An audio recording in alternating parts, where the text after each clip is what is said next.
Hello साथियों, स्वागत है आप सभी का अपने प्यारे से चैनल ऑनलाइन क्लासेस पर। साथियों, आज के वीडियो में हम लोग क्लास 12th का पहला चैप्टर सॉल्यूशन अर्थात बिलियन का सेकंड लेक्चर देखेंगे। इसमें हम लोग बिलियनों के प्रकार, उसमें उपस्थित अवयवों की मात्रा के आधार पर देखेंगे। तो चलिए देखते हैं।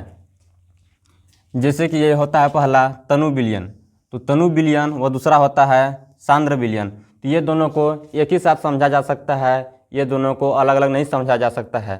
जैसे कि यदि ये कहा जाए, यदि ये लाइन एक भी दिया जाए जिसका नाम ए है, तो इसको कहना यह मुश्किल होगा कि यह बड़ा है या छोटा है। और यदि इसी के सापेक्ष यदि एक हम दूसरा लाइन बी खींच देते हैं तो यह कहना आसान होगा कि ए बी के सापेक्ष छोटा है। तो ठीक इसी प्रकार तनु बिलियन व सांद्र बिलियन को भी समझने के लिए एक साथ इसका अध्ययन किया जाता है। जैसे कि यदि हम ये एक बीकर ले लें और ये दूसरा बीकर बी ले लें, यदि हम इसमें यहाँ तक पानी भर देते हैं और इसमें हम यहाँ तक पानी भर देते हैं,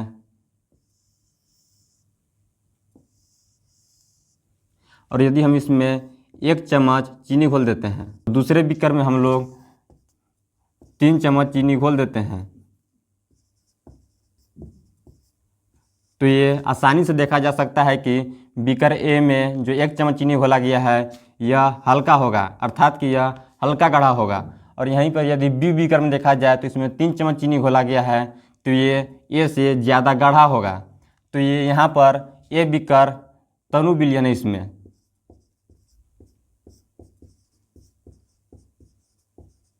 और यहाँ पर बी बीकर में सांद्र बिलियन है।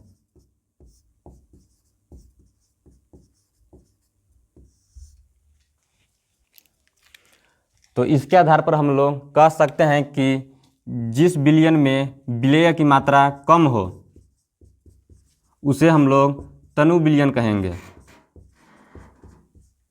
और जिस बिलियन में विलेय की मात्रा अधिक हो उसे हम लोग सांद्र बिलियन कहेंगे।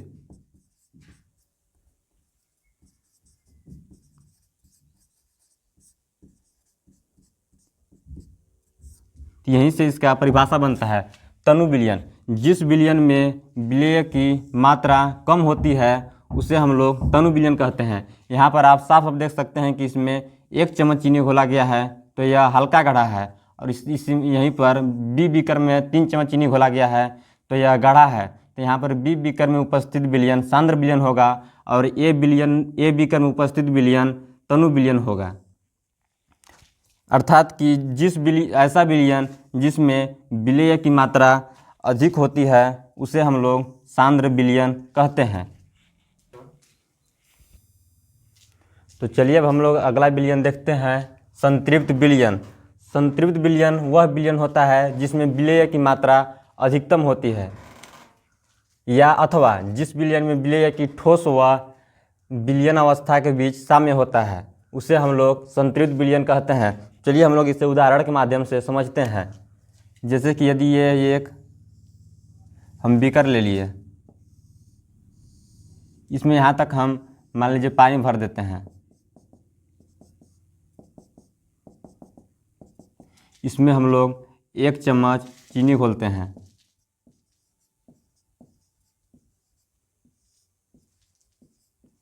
एक चम्मच चीनी पूर्णतः इसमें घुल जाता है। यदि इसमें हम लोग और मान लीजिए 2 चम्मच चीनी घोलते हैं,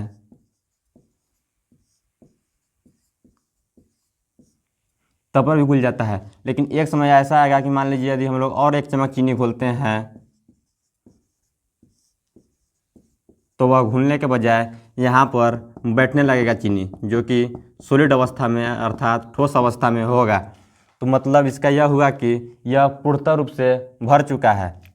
इसमें अब अणुओं के बीच अंतरा आणवीय आकाश खाली नहीं है, जिससे कि यह चीनी नहीं घुल रहा है। अब इसमें इसी ताप पर और अधिक मात्रा में चीनी को हम लोग नहीं घोल सकते हैं, तो ऐसे विलयन को संतृप्त विलयन कहा जाता है, जिसमें कि विलेय की मात्रा अधिकतम से अधिक घुला हुआ हो, तो इसे हम लोग संतृप्त विलयन कहते हैं। अब जैसे यहाँ पर लिखा हुआ है विलयन में विलेय की ठोस व विलयन अवस्था के बीच साम्य होता है।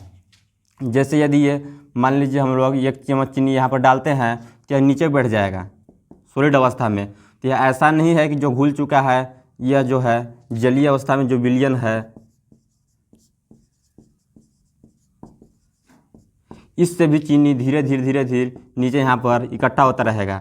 लेकिन जैसे ही चीनी धीरे धीरे नीचे आएगा तो ऊपर के अणुओं के बीच अंतरा आणवीय आकाश खाली हो जाएगा, तो यह फिर से ऊपर धीरे धीरे घूमने लगेगा। अर्थात कि यदि हम लोग जितना नीचे आ रहा है यदि उतना ही ऊपर भी जाने लगा तो इसे हम लोग कहते हैं साम्य अवस्था।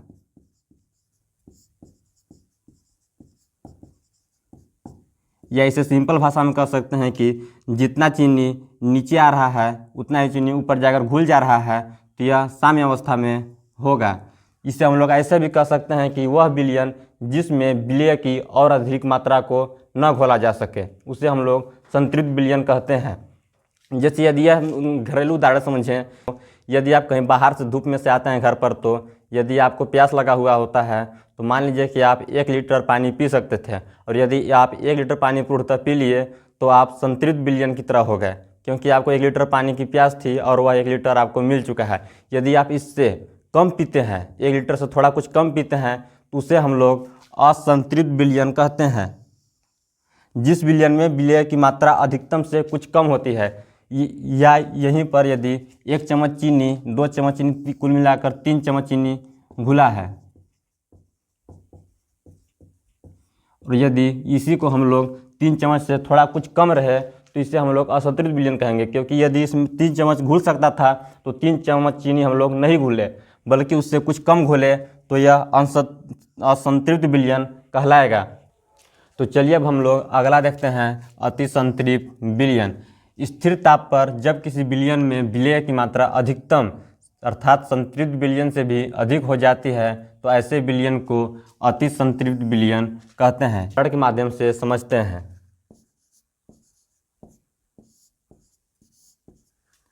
यदि यह एक बीकर है, इसमें हम लोग यहाँ तक पानी ले लेते हैं और इसमें हम लोग चीनी को घोलकर इसका संतृप्त विलयन बना लेते हैं।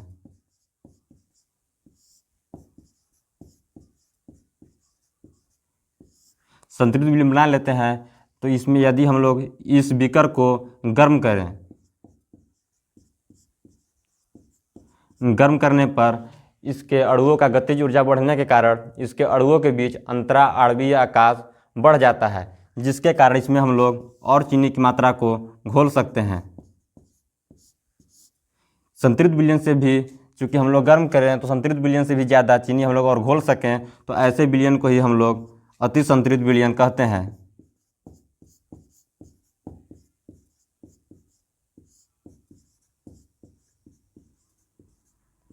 इसे हम लोग अति संतृप्त विलयन कहते हैं। ताप, यदि हम लोग किसी विलयन का ताप बढ़ाएंगे तो उसमें हम लोग और भी विलय की मात्रा को घोल सकते हैं।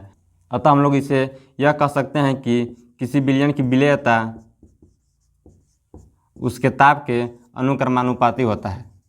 इसका मतलब यह हुआ कि यदि हम लोग ताप बढ़ाएंगे तो उसमें हम लोग और विलय की मात्रा को घोल सकेंगे। इसका प्रमुख उदाहरण होता है सोडियम थायोसल्फेट का क्रिस्टल।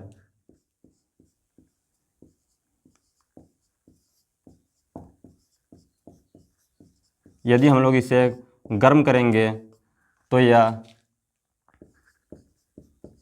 सोडियम थायोसल्फेट का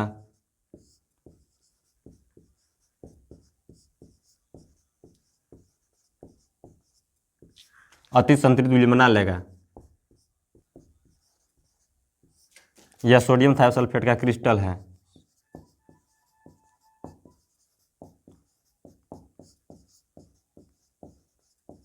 इसका एक और भी उदाहरण हम लोग ले सकते हैं शहद,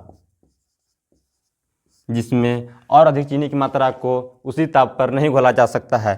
या इसे हम लोग यदि घरेलू उदाहरण समझे तो यह कह सकते हैं कि जब हम लोग कहीं घर से बाहर जाते हैं तो धूप में जाते हैं तो हम लोग पानी जितना पीते हैं उससे और अधिक पानी पी लेते हैं, ताकि क्योंकि धूप में जा रहे हैं तो पानी मिले या ना मिले, तो वहाँ पर जब हम लोग अधिक पानी पीते हैं इच्छा ना होते हुए भी, तो वह अति संतृप्त विलयन की श्रेणी में आता है।